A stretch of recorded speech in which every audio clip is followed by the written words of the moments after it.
वक्त से लड़कर जो नसीब बदल दे, वक्त से लड़कर जो नसीब बदल दे, इंसान वही जो तकदीर बदल दे। साथियों, कल क्या होगा कभी मत सोचो, कल क्या होगा कभी मत सोचो, क्या पता कल वक्त खुद अपनी तस्वीर बदल दे। इन्हीं उम्मीदों के साथ हम पढ़ाते हैं आपको हिंदी ग्रामर की एक दंदनाती और सनसनाती हुई क्लास।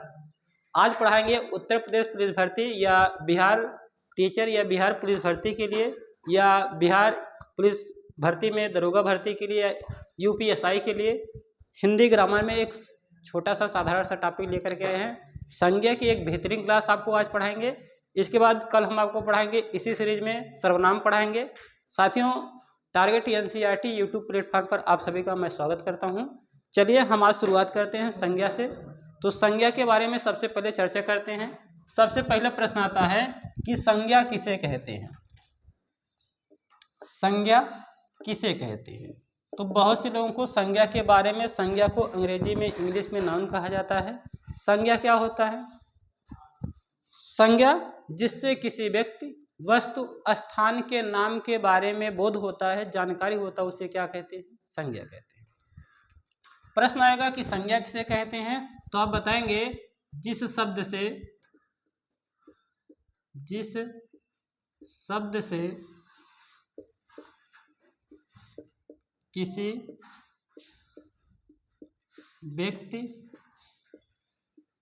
वस्तु, स्थान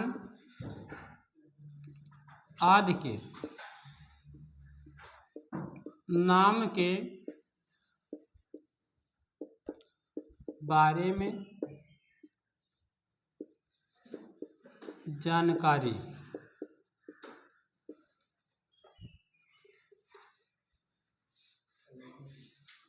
जानकारी होती है, उसे संज्ञा कहते हैं।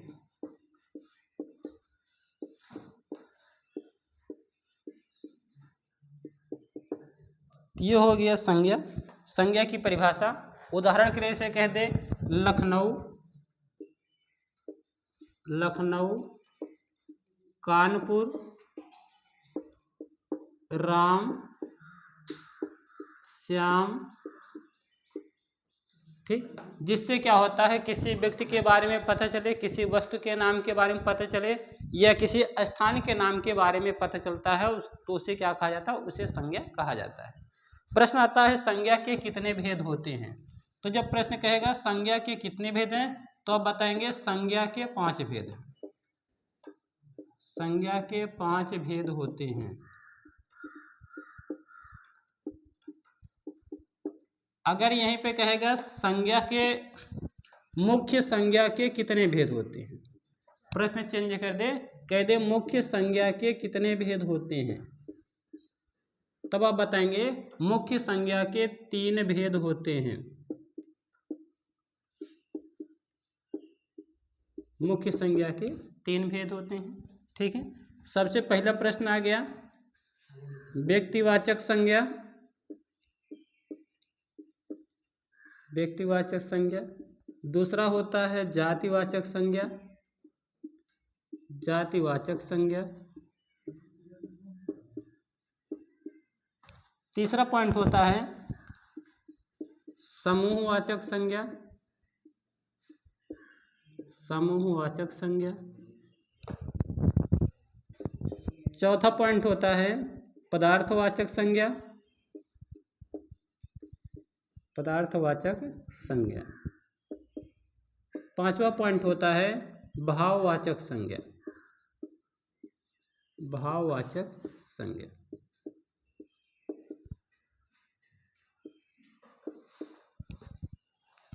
मुख्य संज्ञा के कितने भेद होते हैं? तो मुख्य संज्ञा के 3 भेद होते हैं। साथियों, ये 3 भेद कौन कौन से, इसको आप कमेंट बॉक्स में कमेंट करके बताएंगे। जब आप नहीं बताएंगे कि मुख्य संज्ञा के 3 भेद कौन कौन है, तो उसको हम अगली वीडियो में बताएंगे, ठीक है। तो इसके बाद बात करते हैं कि ये व्यक्तिवाचक संज्ञा, जातिवाचक संज्ञा, समूहवाचक संज्ञा, पदार्थवाचक संज्ञा और भाववाचक संज्ञा, इन सभी में चलिए विस्तार से इनकी जानकारी अर्जित करते हैं, ठीक है। साथियों, शुरुआत करते हैं। सबसे पहले हम बात करेंगे व्यक्तिवाचक संज्ञा के बारे में।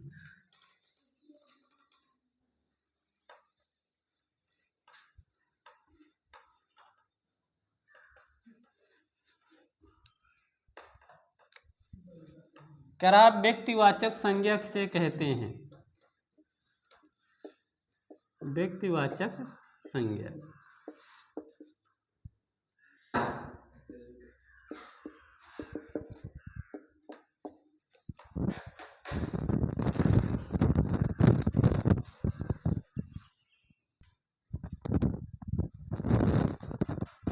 देखिए साहब, कह रहा है व्यक्तिवाचक संज्ञा किसे कहते हैं? तो व्यक्तिवाचक संज्ञा जिस संज्ञा शब्द से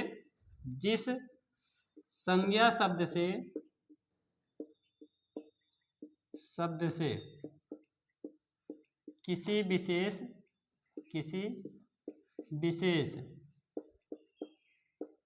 व्यक्ति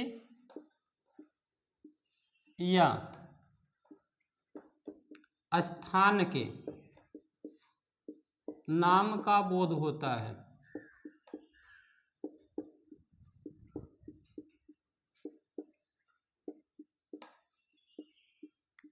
उसे व्यक्तिवाचक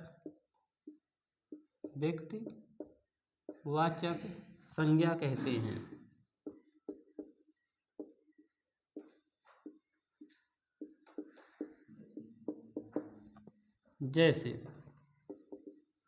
जैसे कह दे किसी व्यक्ति का नाम, अच्छा किसी व्यक्ति का नाम चाहे पुरुष कहे या महिला कहे, किसी भी व्यक्ति का जब नाम देगा तब वहाँ व्यक्तिवाचक संज्ञा होगा। ठीक है, जैसे कह देगा, क्या कह दे,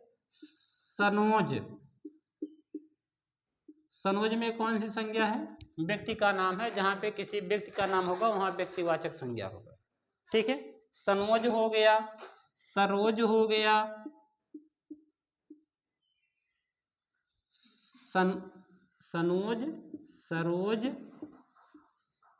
ठीक, विनोद। ठीक है, तो ये सब क्या हो जाएगा? व्यक्तियों का नाम हो गया। ठीक है, सीता, मधुबाला। ठीक है, तो जब नाम देगा तो यहाँ क्या हो जाएगा? व्यक्तिवाचक संज्ञा हो जाएगा। फिर आगे पॉइंट ध्यान देंगे, नदियों का नाम दे दे, नदियों का नाम, तो नदियों का नाम क्या होगा? व्यक्तिवाचक संज्ञा होगा। जैसे गंगा, यमुना, ठीक है, इसके बाद गोमती, सरयू, ठीक है, ब्रह्मपुत्र। ठीक है, इसके बाद जितनी नदियां हैं सभी नदियों के नाम दे दे। ठीक है, नील नदी का नाम दे दे, तो ये सब क्या हो जाएगा? नील नदी। तो ये सब हो जाएगा व्यक्तिवाचक संज्ञा हो जाएगा। समझ में आ गया? ठीक है, पुस्तकों का नाम दे दे, पुस्तकों का नाम। अच्छा, जब पुस्तकों का नाम दे देगा, जैसे क्या कह दे, रामायण, रामायण एक पुस्तक का नाम है। कमायनी, कमायनी किसकी रचना है? जयशंकर प्रसाद की रचना है। ठीक है, रामायण हो गया, कमायनी हो गया, महाभारत हो गया, गीता हो गया। ये जितनी अदर पुस्तकें हैं, अलग अलग लेखकों की जो रचनाएं हैं, जितनी भी रचनाएं हैं, महादेवी वर्मा जी की रचनाएं हैं, ठीक है, गिरिजा कुमार माथुर जी की रचनाएं हैं, ठीक है, तमाम प्रकार के लेखक हैं हमारे हिंदी साहित्य में। तो जितने भी हिंदी साहित्य के लेखकों की जो रचनाएं हैं, पुस्तकों के जो नाम है, ठेले पर हिमालय धर्मवीर भारती जी की रचना है। ठीक है, तो जो भी रचनाएं हैं वो सभी कौन सी कहाँ आती हैं? व्यक्तिवाचक संज्ञा के अंतर्गत आती है। उम्मीद करते हैं कि ये पॉइंट भी आपको समझ में आया होगा। ठीक है, पहाड़ों के नाम, पहाड़ या पर्वत के नाम दे दे, किसी भी पहाड़ या पर्वत का अगर नाम दे देगा तो वहाँ आपका हो जाएगा व्यक्तिवाचक संज्ञा हो जाएगा। जैसे आप जानते हैं हिमालय पर्वतमाला, हिमालय हो गया, ठीक है, या क्या हो गया, सतपुड़ा पर्वतमाला मध्य प्रदेश की, सतपुड़ा पर्वतमाला। ठीक है, नाग पर्वत हो गया, कौन सा पर्वत? नाग। अच्छा, नाग पर्वत जानते हैं कहाँ पर है? राजस्थान में है ना। नाग पर्वत से कौन सी नदी निकलती है? लूनी नदी निकलती है। ठीक है, अरावली पर्वतमाला जो कि भारत की सबसे पुरानी पर्वतमाला है, राजस्थान में उसी अरावली पर्वतमाला पर पाया जाता है नाग पर्वत। और वहीं नाग पर्वत की जब ग्लेशियर पिघलती है तब जाकर के भारत की एकमात्र आंतरिक नदी जो लूनी नदी है वो वहाँ से निकलती है। ठीक है, आगे प्रश्नों की बात करते हैं साथियों। अगर सेशन आपको अच्छा लग रहा हो तो प्लीज़ साथियों वीडियो को लाइक जरूर कीजिएगा, कमेंट कीजिए कि हाँ सर सेशन अच्छा लगा। चैनल पर नए हैं साथियों, चैनल को सब्सक्राइब कीजिएगा, बेल आइकन को जरूर दबाइएगा ताकि हमारी वीडियो आप तक पहुंच सके सबसे पहले साथियों। इसके बाद बात करते हैं, पहाड़ पर्वत का नाम हो गया, झील झरने का नाम हो जाएगा, किसी भी झील का नाम, झरने का नाम। ठीक है, तो ये सभी क्या हो जाएंगे, व्यक्तिवाचक संज्ञा के उदाहरण हो जाएंगे। अच्छा, झील में कह दे सांभर झील, ठीक है। इसके बाद कह दे चिल्का झील, चिल्का झील खारे पानी की भारत की सबसे बड़ी झील है। ठीक है, सांभर झील खारे पानी की आंतरिक झील है, भारत की एकमात्र खारे पानी की आंतरिक सबसे बड़ी झील की अगर बात करेगा तो सांभर झील, भारत की सबसे बड़ी खारे पानी की झील की बात करेगा तब बताएंगे चिल्का झील। और भी अगर बात करते हैं भारत की सबसे बड़ी मीठे पानी की झील कौन है, वुलर झील। ठीक है, जम्मू कश्मीर की वुलर झील है और वुलर झील भारत की सबसे बड़ी झील, साथ ही साथ मीठे पानी या ताजा पानी की सबसे बड़ी झील है। ठीक है, तो झील झरने का नाम हो गया। इसके बाद आप लोग बात करेंगे सड़कों का नाम, सड़कों, ठीक है, कस्बों, नगरों, शहरों, गांवों के नाम, किसी गांव का नाम हो, किसी शहर का नाम हो, किसी कस्बे का नाम हो, किसी सड़क का नाम हो, ये सभी व्यक्तिवाचक संज्ञा के क्या होंगे, उदाहरण होंगे। ठीक है, जैसे हम कहते हैं दिल्ली में कौन सी संज्ञा है, तो आप बताएंगे सर दिल्ली में कौन सी संज्ञा है, दिल्ली में व्यक्तिवाचक संज्ञा है, दिल्ली में कौन संज्ञा है, व्यक्तिवाचक संज्ञा। ठीक है, कह दे शहीद पथ में कौन सी संज्ञा है, शहीद पथ, सड़क का नाम है शहीद पथ। ठीक है, तो कौन सी संज्ञा है, व्यक्तिवाचक संज्ञा है, किसी सड़क का नाम दे दे, गांव का नाम दे दे, मोहल्ले का नाम दे दे, शहर का नाम दे, तो ये सब क्या हो जाएगा। जाफरगंज कह दे, जाफरगंज, ठीक है, तो ये हमारा क्षेत्र है जाफरगंज, हमारा मार्केट पड़ता है जाफरगंज में साथियों। ठीक है, हमारा जिला है अम्बेडकर नगर जिला। तो अगर अम्बेडकर नगर की बात करें, अच्छा हमारे यूट्यूब चैनल का नाम भी हमने बहुत अच्छा रख दिया है, टारगेट NCERT अम्बेडकर नगर। ठीक है, तो टारगेट NCERT अम्बेडकर नगर एक छोटा सा चैनल है, लेकिन अगर आप लोगों का ये सहयोग चलता रहा, पिछले 1 महीने में जो आप लोगों ने सहयोग दिया है उससे हमारा चैनल बहुत ही जल्दी बड़ा हो जाएगा। तो आप लोगों की दुआओं और आशीर्वाद से हमारा चैनल आगे बढ़ रहा है। बहुत बहुत धन्यवाद, कोटि कोटि धन्यवाद आप लोगों को। ऐसे ही अगर बात करते हैं तो इन सब में आपका क्या हो जाएगा, व्यक्तिवाचक संज्ञा हो जाएगा। किसी महापुरुष का नाम दे तो वहाँ भी क्या हो जाएगा, व्यक्तिवाचक संज्ञा हो जाएगा। साथ ही यह था व्यक्तिवाचक संज्ञा, उम्मीद करते हैं सबको समझ में आया होगा। ठीक है, आगे चलते हैं जातिवाचक संज्ञा पर।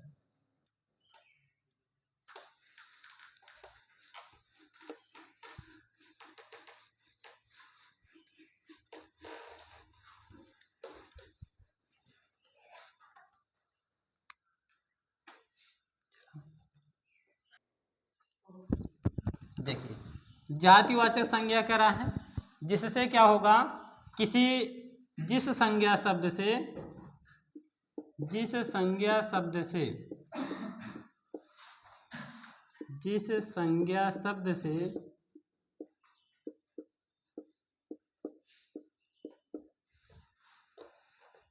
किसी व्यक्ति या वस्तु की जाति के बारे में जानकारी मिलती है,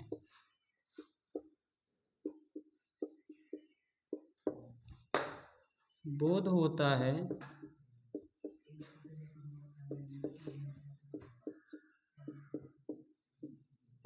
उसे जातिवाचक संज्ञा कहते हैं।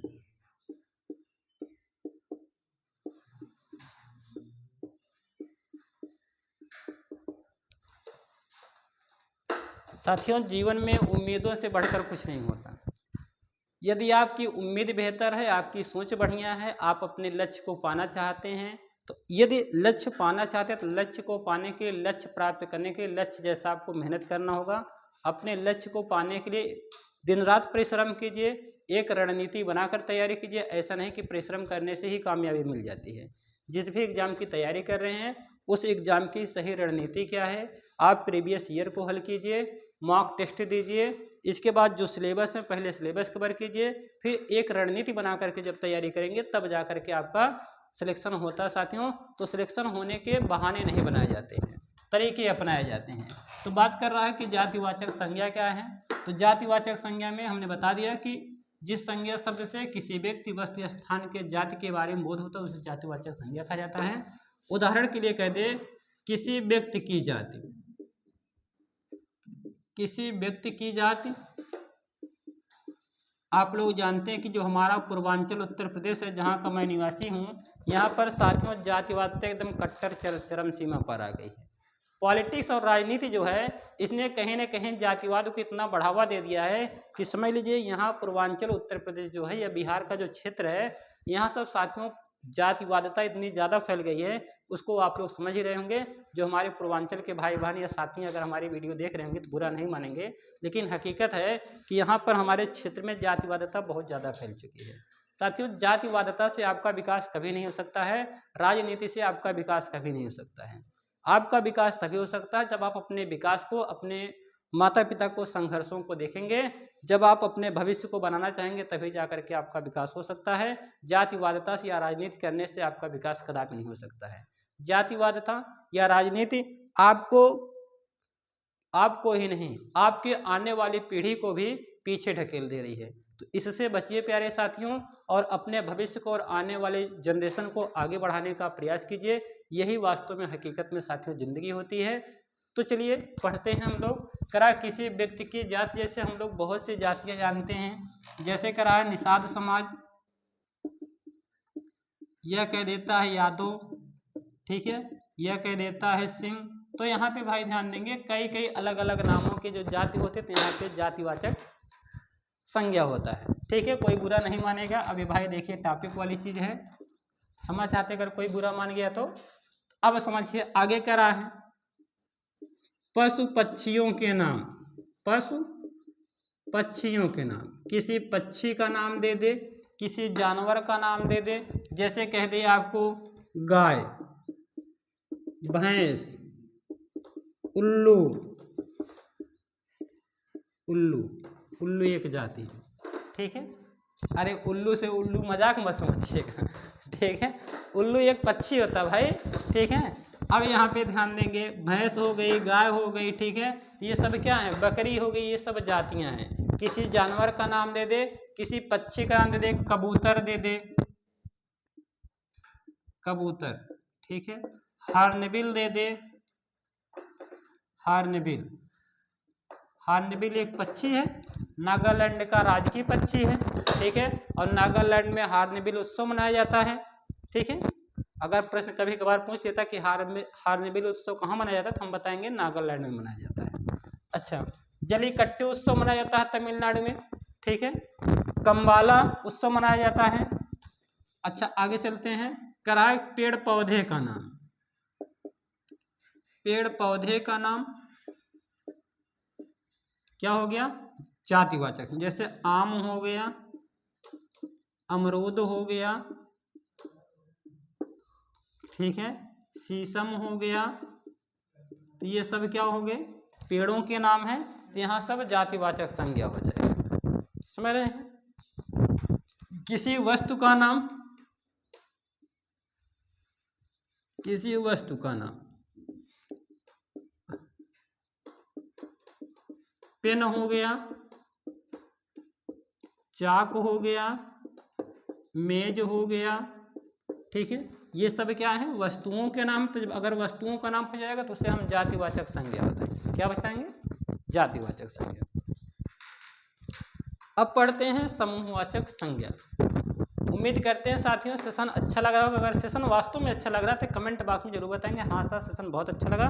प्यारे भाई बहनों, कुछ लोगों को लगता है कि हमने बहुत ही डिजिटल बोर्ड पर नहीं पढ़ाया है, वाइट बोर्ड पर पढ़ाया तो क्वालिटी अच्छी नहीं होगी। क्वालिटी पर मत जाइए, देखिए कि क्या हमने सच वास्तव में किसी टॉपिक को गहराई से पढ़ाया है। आप टॉपिक की चीज़ों को समझिए, बोर्ड पर फोकस मत कीजिए।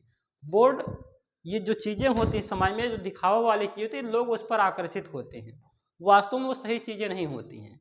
आप क्वालिटी पर ध्यान दीजिए, देखिए कि मतलब वीडियो में क्या क्वालिटी है। आप लोग बस देखते हैं कि बोर्ड पर पढ़ाया गया, बस स्किप कर देते हैं, वीडियो देखते नहीं करते हैं। ये कोई दिक्कत नहीं है, वीडियो देखें वीडियो ना देखें, लेकिन ज़रूरी नहीं कि जो डिजिटल बोर्ड पर पढ़ाता हो वही अच्छा पढ़ाता हो। बोर्ड पर पढ़ाने वाला इंसान भी, बोर्ड पर पढ़ाने वाला टीचर भी कुछ अच्छा पढ़ा सकता है। तो चलिए आगे शुरुआत करते हैं। जातिवाचक संज्ञा के बाद हम बात करेंगे समूहवाचक संज्ञा की।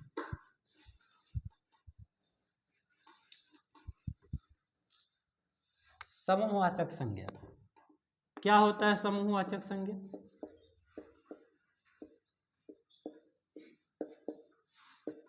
जिस संज्ञा शब्द से जिस संज्ञा शब्द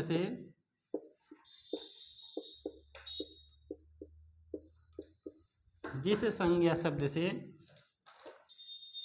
व्यक्ति, व्यक्तियों, वस्तुओं के समूह का बोध होता है, समूह का बोध होता है,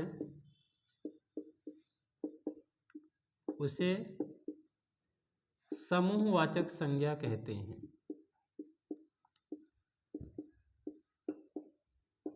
ठीक है, जैसे हम बात करेंगे, गुच्छा हो गया, दर्जन हो गया, कक्षा हो गया, बच्चों की जो कक्षाएं होती हैं जहाँ पे बच्चे पढ़ते हैं। ठीक है, इसके बाद बात कर रहा है दर्जन, गुच्छा, समूह, टुकड़ी, दर्जनों। ठीक है, तो ये सब क्या हो जाएगा? समूहवाचक संज्ञा का उदाहरण हो जाएगा।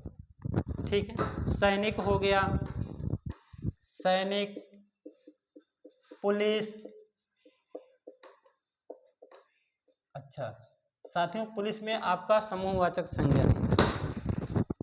ठीक है, क्या होगा? जहां पर ध्यान देंगे पदवी का नाम देगा, किसी पदवी का उल्लेख कर दे। ठीक है, तो वहां हम लोग क्या बताएंगे? वहां हम बताएंगे क्या? जातिवाचक संज्ञा बताएंगे, जातिवाचक संज्ञा। ठीक है, जैसे कह दे सेक्रेटरी हो गया, लेखपाल हो गया, ठीक है, प्रधानमंत्री हो गया, राष्ट्रपति हो गया, ये सब क्या हैं? ये सब जातिवाचक संज्ञा है। राष्ट्रपति में कौन सी संज्ञा है? जातिवाचक संज्ञा है। ठीक है, मुख्य न्यायाधीश में कौन सी संज्ञा है? जातिवाचक संज्ञा है। जहां किसी पदवी का नाम दे देगा वहां हम लोग क्या बताएंगे? जातिवाचक संज्ञा बताएंगे। बातें क्लियर हैं?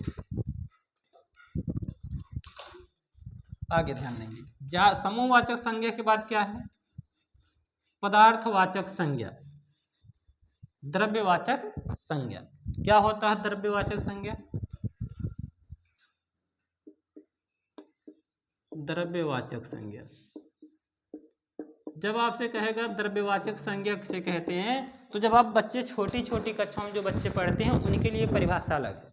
ठीक है, कि जिस संज्ञा शब्द से किसी पदार्थ के नाम का बोध होता है, जिस संज्ञा शब्द से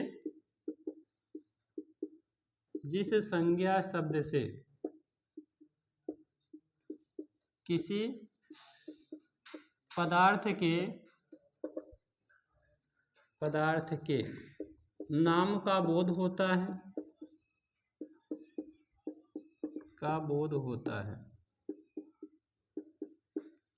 उसे पदार्थवाचक संज्ञा कहते हैं या द्रव्यवाचक।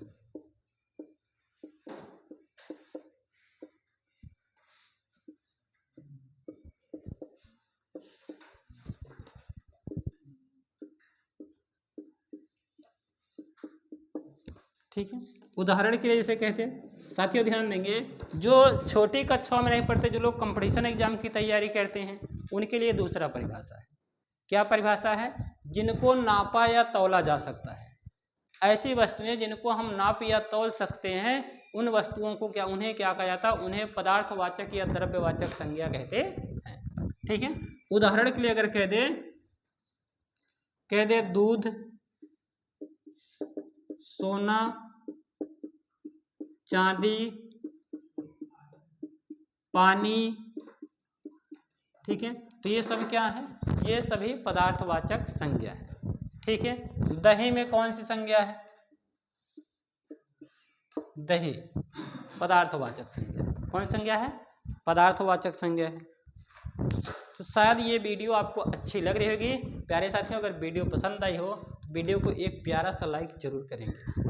अगला प्रश्न लास्ट हेडिंग है, बस 1 मिनट का और टाइम आपसे लेंगे। करा भाववाचक संज्ञा। कौन सी संज्ञा? भाववाचक संज्ञा। भाववाचक संज्ञा क्या होता है? भाववाचक संज्ञा जिन्हें हम क्या कर सकते हैं? जिन्हें हम सोच सकते हैं, ठीक है, लेकिन देख नहीं सकते। जिनको हम एहसास कर सकते हैं, अंदर से महसूस कर सकते हैं, लेकिन उनको हम देख नहीं सकते हैं, उन्हें क्या कहा जाता है? उन्हें भाववाचक संज्ञा कहा जाता है। ठीक है, उदाहरण के लिए अगर बात करेंगे भाववाचक संज्ञा में, जैसे कह दे बहादुरी। ठीक है, कोई कितना बहादुर है, देख करके आप अंदाजा लगा सकते हैं, हाँ ये बहुत बहादुरी है भाई, इसने क्या किया, युद्ध को जीत लिया। तो वहाँ पे केवल आप उसको सोच सकते हैं, देख नहीं सकते। ठीक है, जहाँ पर आप चीज़ों को देख नहीं सकते हैं, लेकिन सोच सकते हैं, समझ सकते हैं, महसूस कर सकते हैं, उसे भाववाचक संज्ञा कहा जाता है। उदाहरण के लिए कह दे बचपन। बचपन में कौन सी संज्ञा है? भाववाचक संज्ञा है। लड़कपन। लड़कपन में कौन सी संज्ञा है? भाववाचक संज्ञा है। ठीक है, तो ये होता है साथियों भाववाचक संज्ञा। वीडियो को यहीं रोकते हैं क्योंकि वीडियो बहुत बड़ी हो जा रही है। तो साथियों, अगर वीडियो आपको वास्तव में पसंद आई है तो वीडियो पर एक प्यारा सा लाइक करेंगे, प्यारा सा कमेंट करेंगे, और जो हमने प्रश्न पूछा था उसे जरूर बताएंगे। मिलते हैं कल की वीडियो में सर्वनाम के साथ। उत्तर प्रदेश पुलिस भर्ती और यूपीएसआई और बिहार के तमाम एग्जाम की तैयारी, या बीएड एंट्रेंस एग्जाम की जो बच्चे तैयारी कर रहे हैं, तमाम एग्जाम्स की तैयारी करने के लिए, जो छोटे बच्चे कंपटीशन एग्जाम नहीं देते हैं, जो अपने स्कूली पढ़ाई में पढ़ते हैं, हर जगह हिंदी ग्रामर की डिमांड है साथियों, इसलिए हिंदी ग्रामर की एक शानदार सी वीडियो हमने आपको पढ़ाया। वीडियो अच्छी लगी तो वीडियो को लाइक जरूर करेंगे। मिलते हैं कल की वीडियो के साथ। Thank you. जय हिंद साथियों।